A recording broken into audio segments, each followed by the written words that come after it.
네, 이제 마가복음 16장 저희 마지막 장으로 저희가 들어왔습니다. 어, 이 세상 사람들이 이 기독교에서 가장 믿기 어렵고 또 이해하기 어렵다라고 생각하는 그 대표적인 부분이 바로 이 부활입니다. 부활. 이 과학적으로 또 의학적으로 증명할 수 있는 그런 부분이 아니기 때문입니다. 사람들은 이제 영화나 게임이나 이런 데서 보고 들을 법한 그런 이야기로 생각하죠. 그리고 예수를 믿는다라고 하는 이들 중에서도 그 예수님의 그 십자가 사역 이것은 믿지만, 그리고 내가 죄인임을 믿는다 고백하지만 예수께서 죽음에서 부활하셨다라는 것은 믿어지지 않는다, 이렇게 말하는 이들도 교회 안에 있습니다. 그런데 부활은 기독교의 핵심이죠. 이 부활이 무너지면 이제 성경에 기록된 모든 것, 창조부터 주님 재림까지, 이 부활이 무너지면 성경에 기록된 모든 것을 다 부정하고 또 무너진다라고 봐도 무방합니다. 창조, 또 하나님, 구원, 우리의 믿음, 이 모든 것이 다 무너진다라고 할 수 있죠. 그래서 오늘 말씀을 통해서 이 부활하신 예수 그리스도를 사람들이 어떻게 여겼는지, 그리고 반응했는지, 그리고 오늘날 우리는 어떻게 이 부활을 여기고 있는지 또 함께 나누면서 은혜를 나누도록 하겠습니다. 오늘 본문을 우리가 살펴보면 예수께서 죽음에서 다시 사셨음을 이제 이야기하고 있죠. 예수께서 십자가에 달려 죽으시고, 그리고 장사되어 이제 안식일 후 첫날, 안식일이 지나고 첫날에 이제 예수를 이제 향품을 바르기 위해서 찾아갔던 그 세 여인을 우리가 살펴볼 수 있죠. 막달라 마리아, 그리고 야고보의 어머니 마리아, 그리고 살로메가 예수께서 안치되신 그 무덤을 향해서 가고 있습니다. 매우 이른 아침이나 새벽이었던 것 같아요. 해가 이제 막 돋을 때. 보통은 이 장례를 치를 때 먼저 그 시신을 깨끗이 씻고, 그리고 향품을 그 몸에 바른 후에 그 시신에 세마포를 입힙니다. 그리고 무덤에 안치합니다. 저희 나라 장례 문화도 비슷하죠. 그래서 이 예수님도 그와 같이 이제 그 장례 절차에 따라서 이 장례를 치르셨어야 했음에도 불구하고 이제 안식일이 곧 다가오기 때문에 굉장히 급하게, 일단 예수님이 이렇게 허무하게 죽음 당하실지 아무도 예상하지 못했었죠. 종교 지도자들과 빌라도에 의해서 아주 급박하게 이 신문 받고 또 처형 당하셨기 때문에 이 예수님 가까이 있었던 그 어느 누구도 이 장례를 바로 치를 준비를 하지 못했습니다. 그래서 아리마대 요셉이, 그 공회원이었던 아리마대 요셉이, 그가 나서서 빌라도에게 당돌이 이 예수님의 시신을 내어달라고 하고, 그가 원래 묻히려고 준비했던 그 무덤에 예수님을 장사 지낸 것을 우리가 살폈죠. 그리고 이 향품을 여인들이 가져와서 바르면 이제 이 장례의 절차이기도 하지만 그 존경을 표시하는 그 표시예요. 그래서 예전에 자기 향유 옥합을 깨뜨렸던, 그래서 예수님의 그 머리에 부었던 그 여인의 그 모습과 같은 모습이에요. 예수님을 향한 존경의 표시를 가지고, 그리고 또 이 시신은 이제 조금만 시간 지나도 냄새가 나잖아요. 악취가 나잖아요. 그 악취를 이제 막는 이런 이제 역할을 합니다. 여인들은 이 무덤을 향해 가면서 서로 말합니다. 누가 우리를 위해서 이 무덤 문에서 그 돌을 굴려줄 것인지.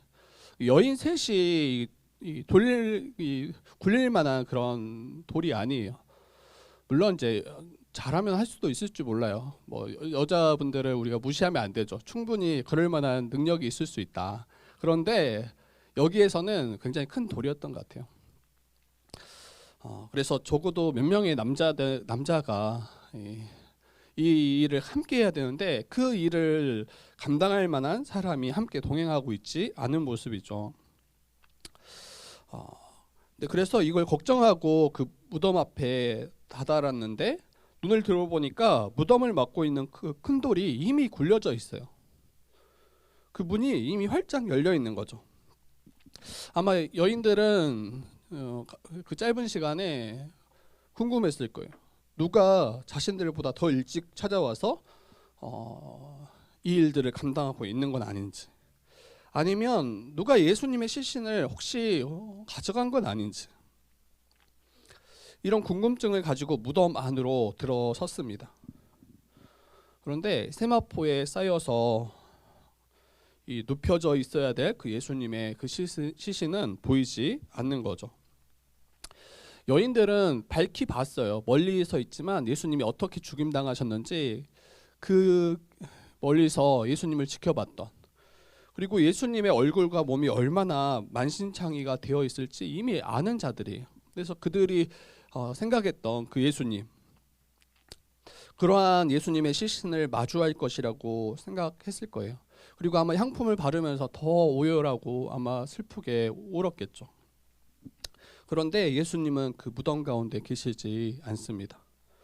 그리고 한 흰옷 입은 한 청년이 우편에, 그 아마 예수님이 눕혀져 있었던 그 단 우편에 앉아 있었던 것 같아요. 여기서 흰옷 입었다고 하잖아요. 그래서 한 청년이라고 하니까 젊은 한 청년이 있었나 보다, 아마 이 여인들은 그렇게 인식하지 않았을 거예요. 그 무덤 안은 어두웠을 거 아니에요. 그런데 이 흰옷을 입었다라고 밝히 알 정도였더라면 굉장히 찬란하게 빛나는, 그래서 다른 본문에서는 이 찬란하게 빛나는 천사로 이렇게 말하기도 합니다. 근데 여기서는 그렇게까지 이야기하지 않고 흰옷 입은 한 청년이 우편에 앉아 있었고, 그 청년이 여인들에게 말하죠. 놀라지 말라. 굉장히 지금 놀라운 일이 펼쳐지고 있는 거죠. 십자가에 못 박히신 나사렛 예수를 너희들이 찾고 있구나. 그런데 뭐라고 답합니까? 그가 살아나셨다. 그가 살아나셨다. 여기 계시지 않는다라고 이야기해요. 그가 살아나셨다. 정말 예수께서 이 순환 예고하실 때 그들에게 고난 당하시고 죽임 당하시고 3일 만에 다시 사실 것을 말씀하셨잖아요. 그 말씀이 온전히 성취되어진 것을 말씀하고 있는 거죠. 여인들은 정말 어디에 계시나, 아마 이 청년이 말하지 않았더라면 그들도 예수께서 다시 사셨음을 정확히 알 수 없었겠죠. 청년은 여인들에게 다시 요청합니다. 제자들에게 가라. 베드로에게 가서 예수께서 너희보다 먼저 갈릴리로 가실 것임을, 그래서 너희들 그 제자들을 거기서 만날 것임을 전하라라고 이야기해요. 이제 부활의 증인으로서 이제 그들에게 요청하는 거죠. 그런데 여인들이 이제 몹시 놀랐고 또 무서워서 떨었다라고 이야기해요. 그 소리를 듣고 또 이 흰옷 입은 그 청년을 마주하고 나서 몹시 놀랐고 무서워 떨었고 무덤에서 나와서 도망했다라고 이야기합니다. 그리고 8절에 아무에게 아무 말도 하지 못하였다라 이렇게 이야기해요. 못하였더라. 네, 여러분, 이 마가복음에서 이 8절은 굉장히 독특한 부분이에요. 이게 무슨 말이냐면 다른 본문에서 이렇게 여인들을 이야기하지 않아요. 굉장히 무서웠고 많이 놀랐지만 그 기쁨을 가지고 이 부활의 소식을 전했더라, 이렇게 다른 본문들은 가져간단 말이에요. 근데 마가복음은 무서웠고 떨었고 놀랐고 그리고 아무에게 아무 말도 하지 못했더라, 이렇게 기록해요. 조금 부정적으로 지금 이 여인들을 묘사하고 있는 거죠. 왜 이렇게 그럼 마가는 기록했을까 이제 생각해 봐야 되겠죠. 이걸 통해서 우리에게 어떤 메시지를 주고자 하는가 우리가 한번 살펴봐야 될 것 같아요. 좀 이따가 그 메시지는 좀 더 살피고 한번 더 우리 13절까지 내용만 좀 살피고 더 이야기하겠습니다. 이제 9절에 보니까 예수께서 안식 후 첫날 이른 아침에 7 귀신을 쫓아내었던 이 막달라 마리아에게 먼저 예수께서 나타나셨다라고 이야기해요. 그 앞에 3명 중에 1명이죠. 무서워서 도망했다라고 했던 그 여인, 그 막달라 마리아에게 먼저 보이십니다. 그리고 이 마리아가 그 부활하신 예수를 뵙고 믿는 거죠. 그리고 10절에 마리아가 가서 예수와 함께하던 사람들, 아마 예수 그리스도의 죽음을 멀리서나마 지켜봤고 예수님을 끝까지 따르려고 했던 그들에게 이제 이 부활의 소식을 전했던 것 같아요. 그런데 그 부활의 소식을 전할 때 그들의 모습은 어떠합니까? 슬퍼하며 울고 있는 중에, 이 장례죠, 장례. 먼저 이 죽임 당하신 그 예수 그리스도를 애도하고 울고 있는 그 모습들. 그런데 이 부활의 소식을 듣고 나서 사람들의 반응은 어떠합니까?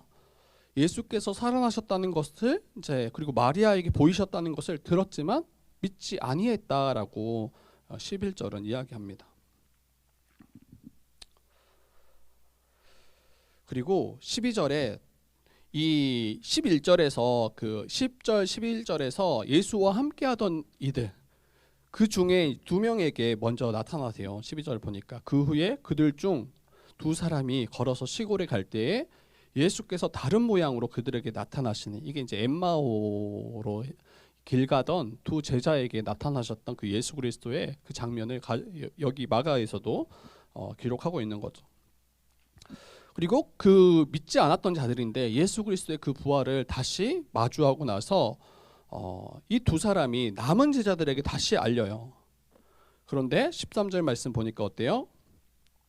그들 역시 믿지 아니했다라고 이야기합니다.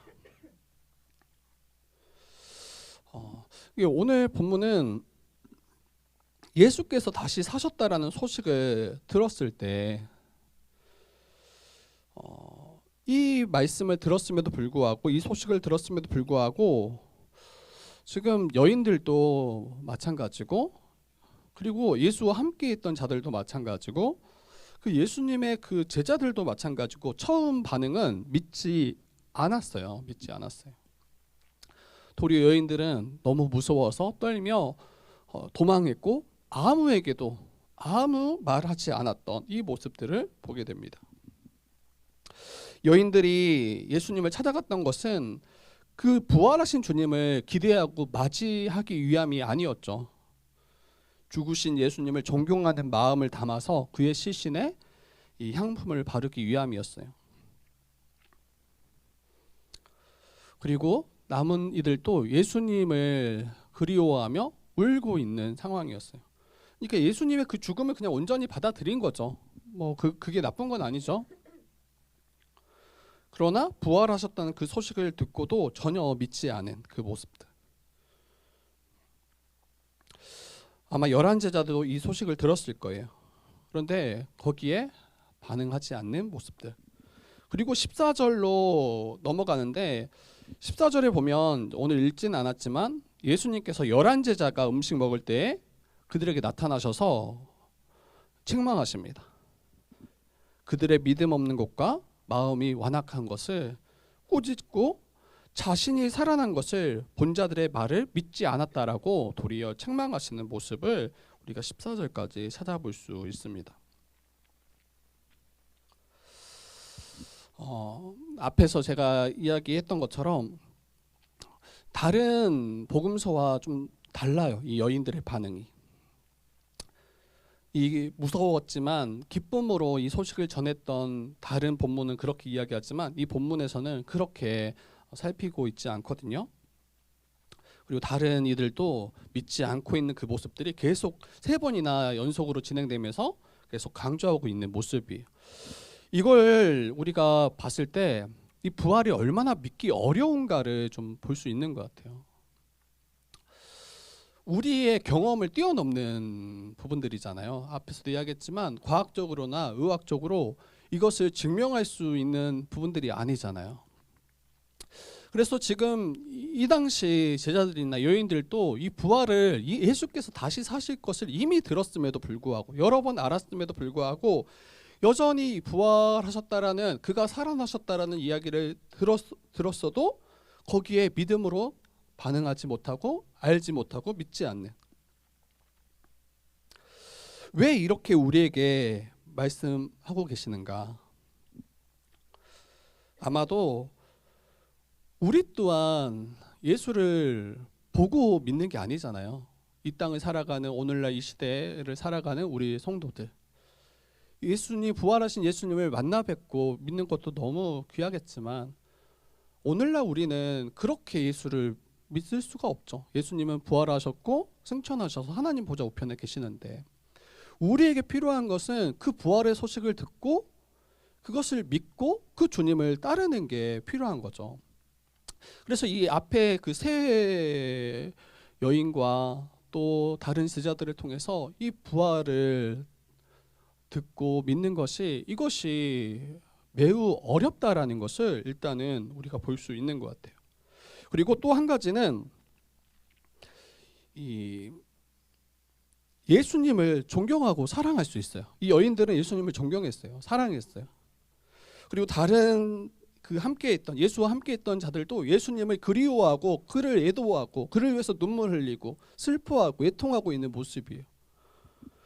그런데 그렇게 예수님을 따르고 예수님을 그렇게 애도하고 예수님을 존경하고 사랑했지만 그들 중에서 예수의 부활을 믿지 않은 이들이 너무 많았다라는 거예요. 이 말은 다르게 말하면 예수를 믿고 따른다라고 하는 이들 중에서도 예수의 부활을 믿지 않고 따를 수 있다라는 이야기가 되는 것 같아요.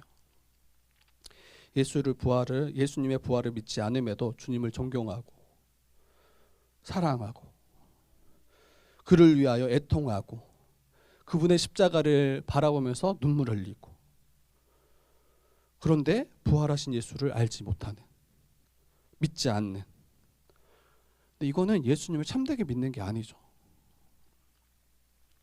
고린도전서 15장 2절에서 4절을 말씀, 우리가 너무 자주 우리가 말하고 또 나누는 본문이죠. 너희가 만일 내가 전한 그 말을 굳게 지키고 헛되이 믿지 아니하였으면 그로 말미암아 구원을 받으리라. 굳게 지키고 헛되이 믿지 아니하면. 그런데 굳게 지키고 헛되이 믿지 않는 그 내용이 뭡니까?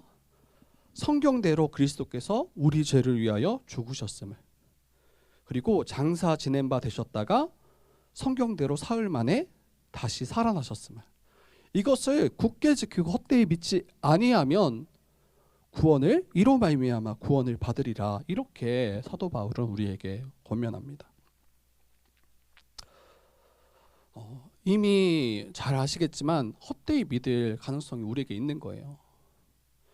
굳게 붙잡지 않고 그냥 허술하게 믿는 거겠지, 난 믿는 거지, 뭐 이렇게 굳게 붙잡지 않는, 크게 개의치 않는 이런 모습이 우리 안에 있을 수 있습니다. 복음에 있어서 핵심은 여러분 예수님의 죽음 그리고 그분의 부활을 분명히 알고 믿고 우리가 고백하고 있는가, 그리고 그 믿음을 가지고 이 땅을 살아가고 있는가, 이게 굉장히 중요합니다. 만약 예수께서 부활하셨음을 믿지 않는다면 그러면 어떻게 될까요? 예수님은 여전히 그냥 죽음에 고하고 계시는 분으로 믿는다라는 거예요. 예수님의 부활하셨음을 믿지 않는다라는 것은, 거기에 대해서 확신하지 않는다라는 것은 예수님은 여전히 그냥 죽음에 거하시는 한 분인 거죠. 그 말은 조금 더 생각하면 어때요? 죽음을 이기지 못하신 분이에요.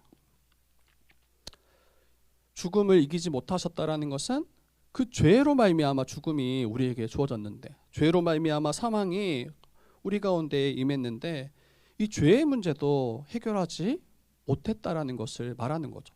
그분의 십자가 자체가 의미가 없게 되는 거예요. 아무런 능력 없는, 그냥 헛되게 죽은 것밖에 안 되는, 예수님은 그러한 분으로 고백하는 것과 다르지 않습니다. 우리는 계속 우리의 경험을 의지해서 예수 그리스도의 부활을 이해하려고 해요. 한 번도 보지 못하고 의학적으로 또 과학적으로 이 부활을 어떻게 증거할 수 있냐는 거예요. 근데 그런 세상의 논리를 믿는다라는 신자들도 그것에 이제 동의하고 그것을 은연중에 이걸 붙잡고 있는 그 모습들. 그러면 이 부활을 안다고 하지만, 믿는다고 하지만 그 부활 신앙을 가지고 살아가지 않겠죠. 그렇기 때문에 성도들에게 예수 그리스도의 이 부활은 믿어도 되고 믿지 않아도 되는 그런 옵션이 아니에요. 선택이 아니에요. 혹 예수님의 부활을 믿어지지 않는다라고 하는 분이 있더라면 여러분도 한번 다시 생각해 보세요. 난 정말 예수 그리스도의 부활을 정말 믿는가? 혹시 그럴 수도 있지만 그렇지 않을 수도 있다라고 혹 여기는 그런 마음은 되게 없는가? 부활을 믿지 않고 또 믿어지지 않고 교회에 속할 수 있는 위험이 충분히 있습니다. 예수님의 십자가를 생각할 때 눈물 흘리고 그 죽음이 내 죽음이라고 온전히 고백하고, 그런데 그 예수의 부활은 모르겠다라는 거예요. 전에도 이야기했지만 여러분, 기독교의 우리 신앙은 창조부터 재림까지 예수 그리스도의 성육신, 그분의 십자가 죽으심, 부활하심, 승천하심, 다시 오심, 이 우리의 믿음의 그 고백들 중에 한 가지만 깨져도 기독교는 거짓이에요. 그 어떤 것 하나도 이게 거짓이라고 드러난다면 여러분, 기독교는 다 거짓이에요. 그런데 어느 순간부터 한국교회에 어떤 거는 믿을만하고 어떤 거는 믿지 못하겠다, 이런 식의 이제 신앙들이 교회 안에 조금씩 생기기 시작한 것 같아요. 청년들하고 신앙을 같이 이야기하고 믿음에 대해서 이야기할 때 그런 청년들이 많아요. 목사님, 저는 예수께서 나를 위해서 죽으셨고 내가 죄인됨을 정말 믿어요. 그런데 하나님이 정말 살아계시는지, 정말 하나님이 온 우주 만물을 창조하시는지 그거는 믿어지지 않는다는 거예요. 이게 같이 갈 수가 없는데 이런 이야기가 정말 아무렇지 않게 이야기가 되고 있는 상황이 교회 곳곳에서 만나게 됩니다. 제가 깜짝 놀랐어요. 아니, 하나님이 안 계시면 여러분 죄도 없는 거예요. 우리가 범죄한 대상이 하나님이잖아요. 그 죄로 말미암아 우리가 형벌받고 또 지옥, 영원히 지옥 가운데 고통당할 수밖에 없다라고 말하는 게 기독교잖아요. 그런데 하나님은 계시지 않는 것처럼, 창조가 마치 거짓인 것처럼 그렇게 앞에는 생각하면서 뒤에 예수 그리스도를 딱 바라볼 때는 그분의 죽으심이 너무나 나를 사랑한다는 거, 내가 믿는다라는 거예요. 예수님이 오실 필요가 없어요. 그러면 우리의 죄를 해결하시기 위해 오셨는데 어떻게 이게 어느 한 부분은 긍정하면서 또 어느 한 부분은 부정할 수 있는지, 우리가 잘 일관되게 우리의 믿음을 가져가지 않으면 이런 말도 안 되는 그 신앙의 모습들을 가지고 충분히 교회 가운데 살아갈 수 있는 이런 위험을 우리 또한 가지고 있습니다. 이 세 여인들 봐요. 그리고 제자들을 봐요. 그렇게 주를 위해서 모든 거 내어놓고 주를 따랐잖아요. 마지막까지 주를 위해서 애통해야 하고 그를 위해서 향품을 준비하고 주를 존경하고 사랑하잖아요. 그런데 그 주의 부활을 들었음에도 믿지 않고 도리어 부정했던 그 모습들. 여러분, 예수님의 십자가가 정말 중요해요. 그 십자가를 우리가 약화시키지 않아야 되죠. 예수께서 십자가 짊어지셨기 때문에, 달리셨기 때문에 우리의 모든 죄를 대신 받으시고 그 죄의 형벌을 받으시고 죄의 문제를 해결하셨죠. 그리고 하나님의 공의를 만족시키셨습니다.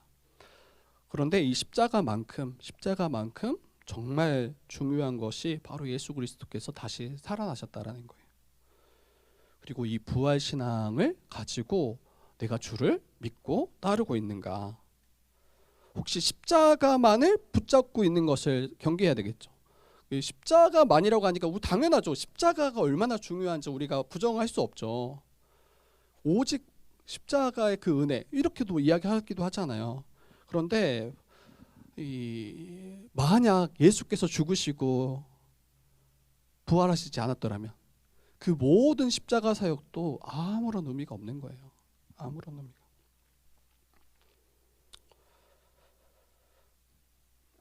예수께서 십자가를 짊어지시고 우리를 위해서 죽으심은 우리를 거룩한 백성, 또 영광스러운 주의 백성 삼으시기 위함인데, 이것은 부활하신 예수 그리스도만이 행하실 수 있는 사역이잖아요. 만약 죽음에 계속 거하신다면, 여전히 무덤 안에 거하시는 분이라면 어떻게 갈릴리로 가셔서 그의 제자들을 회복시킬 수 있겠냐는 거예요. 어떻게 갈릴리로 내가 먼저 가서 너희들을 만나겠다, 거기서 너희들을 만나고 너희들을 이렇게 세우겠다, 이렇게 말씀하실 수 있겠냐는 거예요. 예수님의 부활하심을 믿는 자만이 이 땅에서 힘있게 주의 백성으로 신자로서 살아갈 수 있는 것 같아요. 왜냐하면 그 부활하신 주님이 성령을 보내셔서 그의 백성들을, 그의 자녀들을 계속해서 힘을 허락하시고 또 지혜를 허락하셔서 이 땅을 신자로서 합당하게 살아가도록 우리를 이끄시기 때문이죠. 그래서 부활을 혹 믿지 못한다면, 부활의 소식을 들었음에도 이것을 여전히 확실히 굳게 지키지 못한다면, 여러분 우리의 신앙을 다시 점검하셔야 돼요. 그냥 나는 믿는 거겠지 정도로 그냥 가볍게 넘어가지 마시고, 정말 나는 그것을 믿고 그 부활 신앙을 가지고 그 부활 신앙에 합당하게 살아가고 있는가, 우리 자신을 점검하셔야 됩니다. 여러분 부활 신앙을 갖지 못한 자들은 결국 어떻게 살아갑니까? 여러분 8절의 그 여인들의 모습과 크게 다르지 않을 거예요. 몹시 놀라고 떨며 무서워해서 도망가고, 그리고 아무에게도 아무 말도 하지 못하더라. 예수님은 이제 뒤에 이제 후반부에 보면 온 세상의 모든 자들에게 예수 그리스도의 그 부활을 증거하라고 명령하시거든요. 근데 완전히 대조되는 모습이죠. 아무에게도 아무 말도 하지 못하는 모습. 부활의 신앙을 가진 자만이, 이 부활을 온전히 소망하고 믿는 자만이, 주님이 다시 오셔서 하나님 나라가 완성되고 그 영원한 나라 가운데 온전한 복을 누릴 것을 확신하는 자만이 이 부활 신앙을 전하고 또 그 부활 신앙을 가지고 살아갈 수 있습니다. 믿지 않는다면 말할 수 없죠. 말할 수 없고, 여전히 마치 예수께서 죽음 가운데 거하시는 것처럼 그냥 십자가만 바라보고 슬퍼하고 그냥 울고 있는. 예수님 부활하셨어요. 부활하셨고 승리하셨죠. 그리고 우리를 그 죄와 사망에서 건져내셨음을 우리가 정말 믿는다라면 이 부활을 증거하지 않을 수 없는 거죠. 그리고 우리가 속한 세상을 보세요. 여전히 죄와 사망이 지배하고 여전히 끌어가는 모습이에요. 슬픔과 고통이 여전히 만연한 그런 모습이 우리가 속한 세상이에요. 소망을 찾아보기 힘들어요. 소망을 찾아보기가. 우리 뭐 아주 작은 것들을 가지고 소망하며 살아가죠. 어떤 이들은 이제 물질을, 이 물질이 채워진다라면 자기가 좀 더 나은 삶을 살겠지, 행복하겠지, 뭐 배우자나 아니면 뭐 여러 가지 우리의 성공들. 그런데 그건 다 거짓된 소망이죠. 그것이 우리를 정말 참되게 만족하게 할 수 없죠. 결국 예수께서 우리의 참된 소망이시면, 그 부활하신 예수 그리스도만이 우리의 참된 소망이시고 참된 기쁨이시고 참된 만족이심을 우리가 믿는다라면, 이 땅에서 혹시 우리의 삶이 조금 초라해 보인다 할지라도 여러분 신자들은 결코 실패한 그런 인생이 아니에요. 정말 망하고 실패한 것은 그 마지막이 망할 때예요. 아무리 여러분 부하게 살고 아무리 이 땅에서 성공했다 할지라도 그 마지막이 비참하면 그 인생은 비참한 인생인 것뿐이에요. 예전 때 이런 분들 있잖아요. 내가 젊었을 때는 뭐 이렇게 살았어. 막 저 예전에 뭐 이제 그 아는 분들 이야기 들어보면 뭐 집이 몇 채였고, 뭐 예전 때 이제 한 뭐 80년도 90년도 이러면 이제 할머니가 쌀 장사해서 뭐 그 지역 유지였고 뭐 마당이 엄청 넓었고 뭐 이러면서 이제 굉장히 이걸 자랑해요. 근데 그럼 지금은 어떠냐는 거예요. 지금은 아무것도 없어요. 아무것도. 자식들이 뭐 다 말아먹었고 막 이렇게 해서 이게 괜찮냐는 거예요. 망한 거죠. 그냥 망한 거죠. 그런데 혹 지금 조금 힘들다 할지라도 그 마지막이 정말 영광스럽고 꽃피운다라면 누가 그 인생을 망했다라고 이야기할 수 있겠습니까? 근데 신자들의 삶이 그런 것 같아요. 신자들의 삶이 결코 초라하지 않고 결코 비루하지 않고, 왜냐하면 그 마지막 역전이 있기 때문이에요. 그리고 이건 믿는 모든 신자들에게 이미 주어진 역전이기 때문이에요. 그 모든 사망을 뒤엎고 생명으로, 이 가난을 뒤엎고 풍성함으로, 모든 그런 외로움을 뒤엎고 정말 참된 친밀함으로.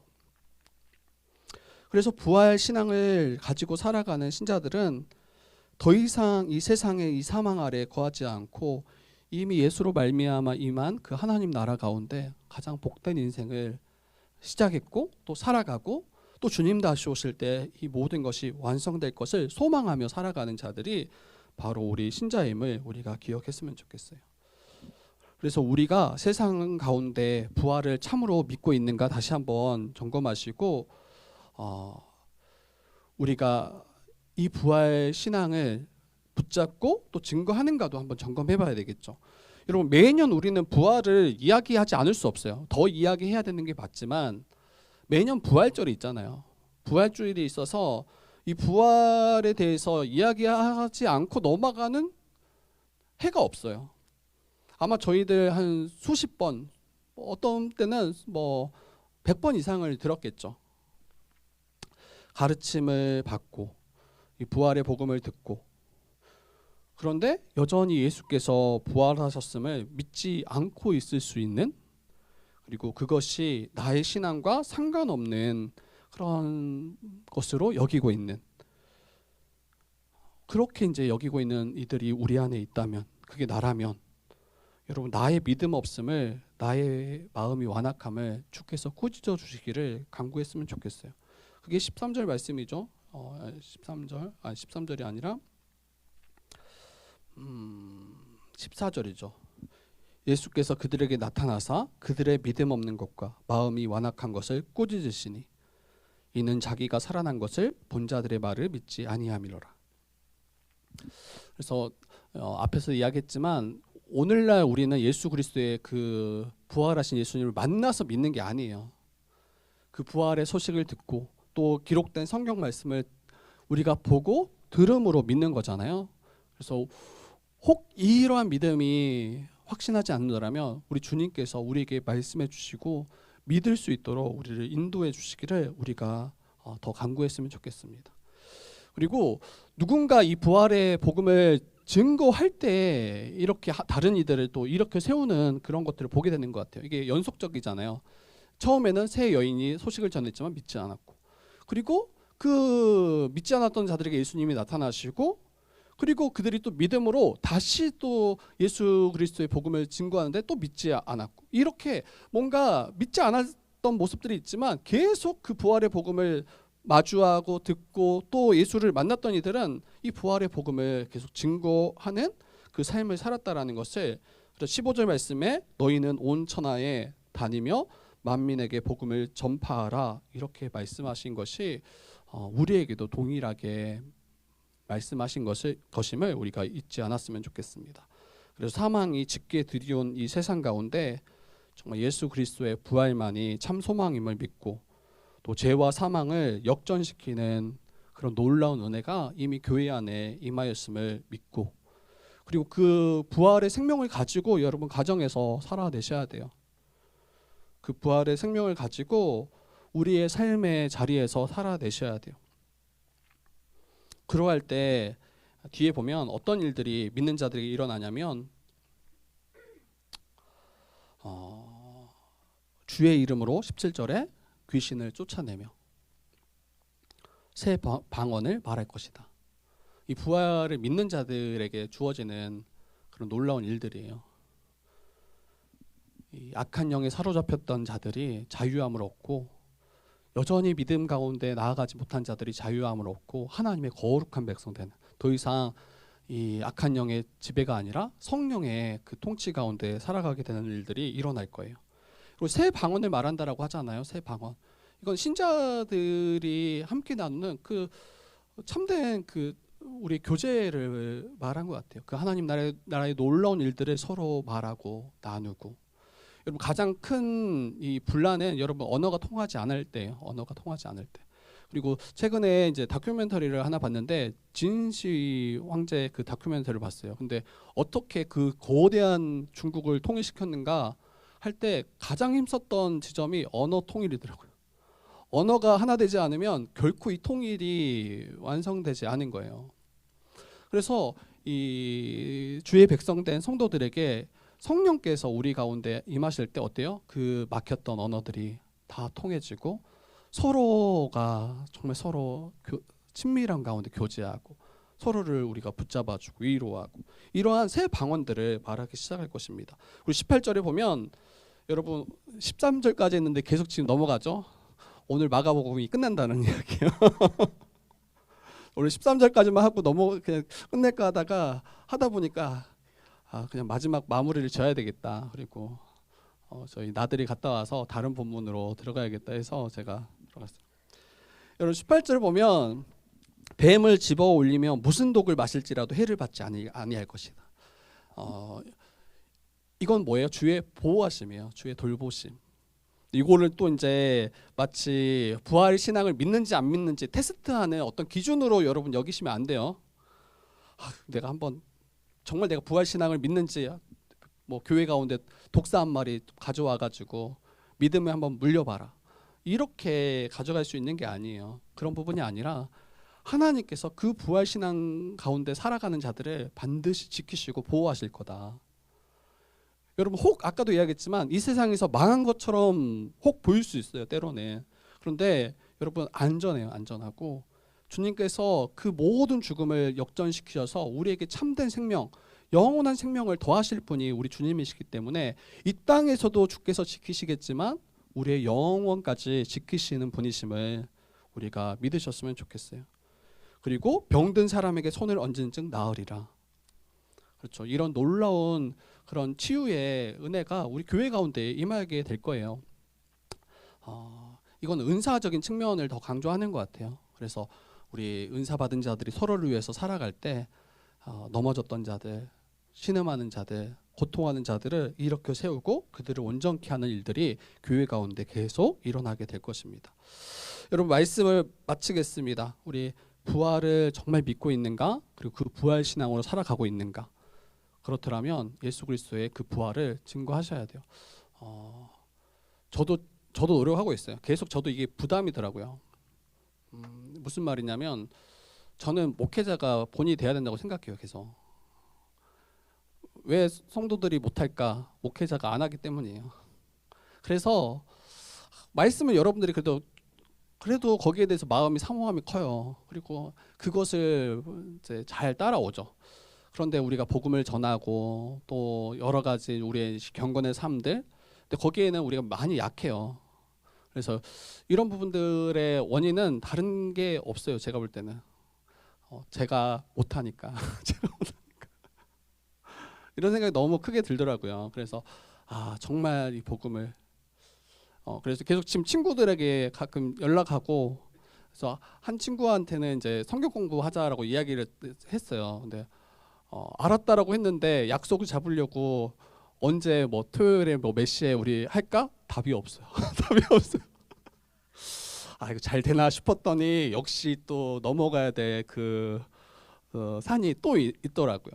그래서 계속 우리 뭐 이게 단순히 교회를 뭔가 더 키우기 위한 게 아니에요. 이건 그냥 교회의 존재의 이유예요. 우리가 이 생명을 얻었고 이 생명 받은 자로서 죽어가는 자들을 긍휼히 여기고 그들을 살리는 거, 이건 너무나 합당하고 이건 우리에게 없어서는 안 될, 정말 우리가 참된 신자임을 우리가 드러낼 수 있는 그 지점인 것 같아요. 그래서 저와 여러분들 기도하셨으면 좋겠어요. 기도하시고 한 영혼을 품고 또 주님께 또 우리 교회를 더 함께 세워가는 그런 우리 되기를 우리가 부탁드립니다.